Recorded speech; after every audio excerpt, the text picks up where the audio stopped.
Doogee S55 Lite, and let me show you how to allow unknown sources on the following device. So at first you have to open list of all applications, then find and pick the settings.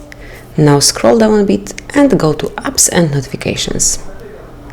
Now open advanced options and pick special app access. At the very bottom of the list you will notice install unknown apps selected, and now enable it for example Chrome, Google Drive, Gmail, or any other application that you have installed. And from now on you will be able to install apps from those sources. So that's basically all. This is how you can allow unknown sources in your device. Thank you for watching. Please subscribe our channel and leave the thumbs up.